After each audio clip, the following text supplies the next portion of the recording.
Hi friends, in this video I would be showing two methods to enable or disable HDR10. Method 1. Go to settings, select settings icon from top right corner, go to display and sound, go down, select advanced display settings, select preferred dynamic range. Here select force conversion, then select always to HDR10. Select it, done. This is a method 1. Let me go to method 2. Method 2. Again, go to settings, go to display and sound,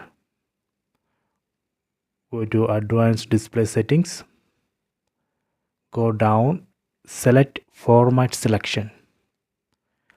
Here select manual. Here you can see HDR10. Here you can enable or disable HDR10. Let me enable. Done. This is a method 2. These are the two methods. Please try this. I hope you have enjoyed this video. Please subscribe this channel. Please like and share the video.